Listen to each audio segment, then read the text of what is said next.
Hey everybody, Scott Meehan here, assistant coach at St. Joseph's University in Philadelphia. I'm excited to be part of the Coaching Through Cancellation series. And I'd like to give a shout out to Coach Shamati and the Richmond staff for putting this all together. Coach Richards, Coach Hogan, Coach Greco. I know you guys are doing a lot of behind the scenes work to get this content up and posted, so thank you for your time and effort.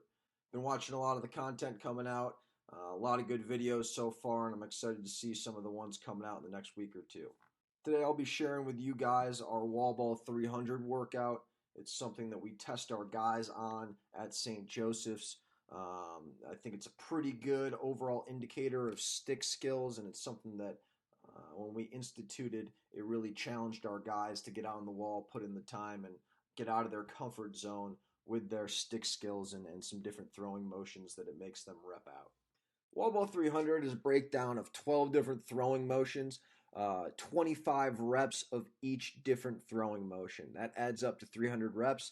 And we make our guys test that 3 times through. So 300 times 3 is 900. We have different time limits for each one of our positions to complete this test. For our goalies and defenders, we'll ask them to complete it in under 20 minutes. For our midfielders, they're shooting at 19 minutes or less. And for our attackmen, hopefully our most skilled players out on the field, we ask them to get it in 18 minutes or less. The purpose of the wall ball test and all wall ball is to become a master of your stick and really know what you're doing with the ball anytime it leaves your pocket. We wanted to take that a little bit further than your traditional right and left handed throwing motions and get our guys comfortable with more creative passing behind the backs, around the worlds, backhands, crosshands, all that good stuff, because you never know when you'll need it out on the field. Second reason why we do the wall ball test is to have efficient sticks. With the time limit that we put in place and the number of reps we ask them to do, you really have to be efficient with your stick work, and you can't have any bad habits, cradles, twirls, hitches when you catch and throw the ball, because those bad habits get multiplied 900 times over the course of the drill. If you're doing those every time you catch the ball, you won't get through the test in time. So it's very effective at making our players think about how they're catching and throwing the ball, and some of those subconscious things that they do that they never really thought about. They have to retool and rework and hopefully get rid of some of those bad habits to pass the test in the time limit. The wall ball routine helps facilitate creative plays out on the field in practice and in games. So we want our guys to have the freedom to throw behind the back passes, shovel passes, around the world, whatever it is. But we definitely want to make sure that they're a master of that pass before they try it out in a practice or a game situation. So the wall ball test helps reinforce that repetition and have them master their passes before they end up bringing it out onto the practice field or the game field. Each throwing motion in the wall ball 300 consists of 25 reps. We start off with our right hand, move to our left hand, then we go one-handed right, one-handed left, cross-hand right, cross-hand left, throw right, catch left, throw left, catch right, right-handed behind the backs, left-handed behind the backs, strong hand around the world, and then we finish up with 25 reps of our offhand. I want to go over some coaching points that will help you guys reduce your time significantly on this test, as well as just improve your overall throwing mechanics. The first thing that we tell our guys to do is get comfortable with the throwing motions close to the wall. If you start out doing any of these motions from 10, 13, 14 yards away, you're going to be spraying the ball all over the place and you're going to make it a lot tougher on yourself. Start by lobbing the ball up at the wall softly, get an idea for how the mechanics of the catch and release go, and then start to move yourself back and increase your velocity. Once you feel comfortable throwing from further away, a little bit more velocity on your passes, all right, start to move up closer to the wall and keep the ball low on the wall and really start hammering out those reps. When you're catching the ball, make sure you're receiving it with soft hands. So when the ball's coming into you, you want to make sure that your top hand is cushioning the ball into your shoulder. And the second part about having soft hands is bringing your butt end up. Okay, a lot of people forget to bring the butt end up get that stick parallel to the ground.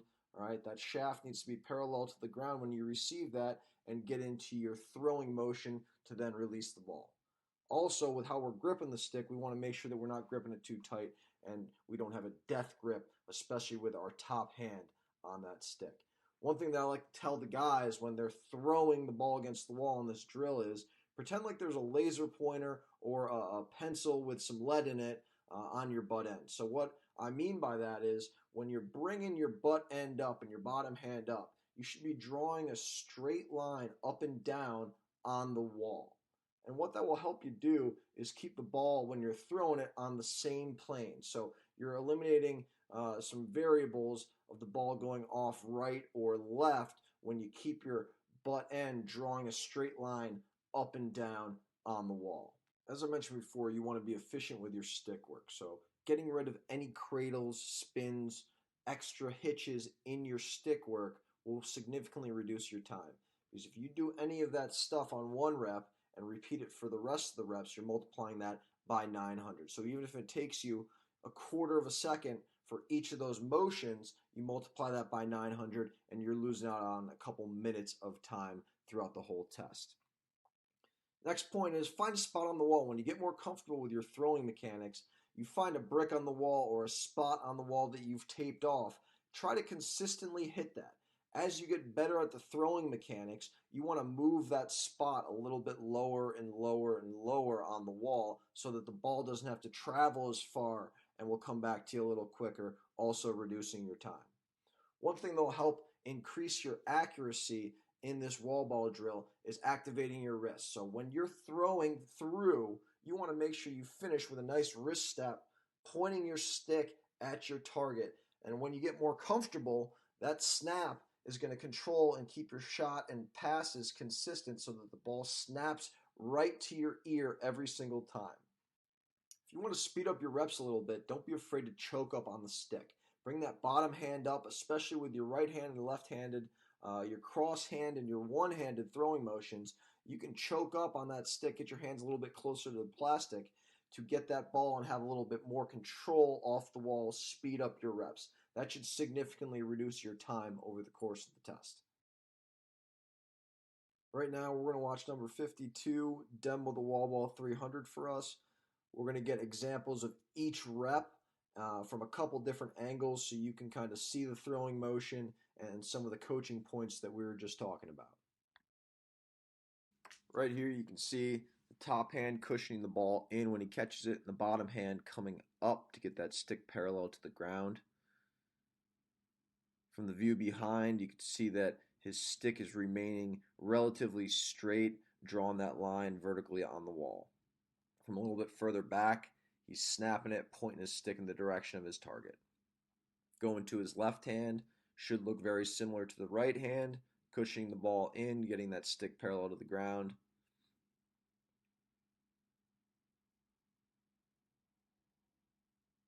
Trying to keep the ball on the same plane so we don't have any variation left to right. And then from further back, really snapping that wrist and pointing that stick at the wall, getting it to snap off really hard right back to your ear. Moving on to the one hand.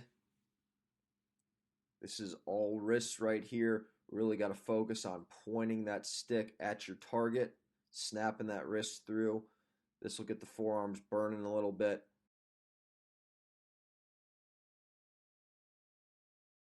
Right here, trying to come straight over the top so that the ball doesn't fly out to the right or the left when he's throwing it. One hand on his stick, a little bit further back this time. He's really got to activate his torso and get a little bit of movement in the upper body to get that ball to the wall and back. As you can see with his left hand, a little bit less fluid. He is a natural right-hander, but doing a pretty good job with the left right here.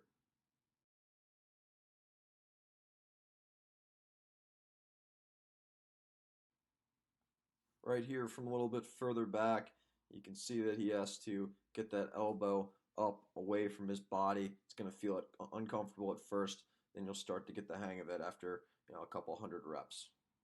Moving on to the cross hands, this should look exactly the same as your quick sticks right and left. The only difference is you're changing your top hand with your bottom hand and keeping the stick on the opposite side. Everything right here should try to be in a straight line, drawing that line up and down on the wall with your butt end. Here from a little bit further back, really snapping and pointing that wrist with that top hand to get that ball to pop back to him. As you can see right here, he's still trying to get that bottom hand up when he receives the ball to get that stick parallel to the ground and help cushion it before he sends it back at the wall. From further away, you can see he kind of has a hitch and a cradle when he catches the ball. Try to eliminate that and get used to just catching, holding the ball in place without a cradle, and then sending it back up at the wall. Right here we have throw left, catch right. You do have to switch your stick back to your right hand before you send it back up to the wall again to complete one rep. I asked our player to slow it down a little bit for you guys so you can see the motion of the changing of hands. You will have to speed up your hand change a little bit to complete the test if you were doing it for time. This helps work on change of hands. Maybe you catch a ball with your right hand on the perimeter and have to split before transferring the ball with your left hand.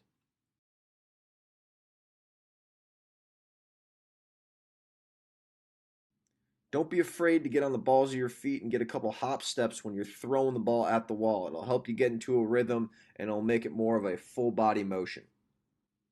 Right here, we're starting with behind the backs. As you can see, he's changed his footwork to point his shoulders at the wall. He's not square with the wall right now. And from the side view, you can really see that he's throwing his hands backwards and then pulling his hand to his ear. So you want to throw your hands behind you and then try to pull that top hand to your shoulder or your ear.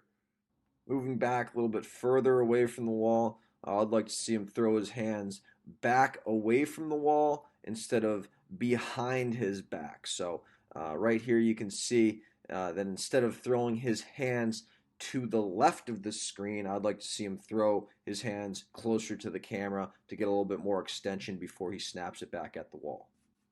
Moving on to left-handed behind the backs right here. This is going to probably be the toughest throwing motion for most of the people trying this out. It really makes you get comfortable with that offhand elbow playing up and away from your body. One thing I'd like to see our player do a little bit better job of here is not keep that back elbow pinned against his side, really throw those hands back towards the camera and extend away from your body before snapping that top hand to your ear. I wouldn't necessarily expect our guys to be throwing offhand BTBs in a game, but what it helps you develop is that comfortability with that offhand elbow playing up and away from your body, which is something you definitely need to do when you're getting used to shooting with your offhand.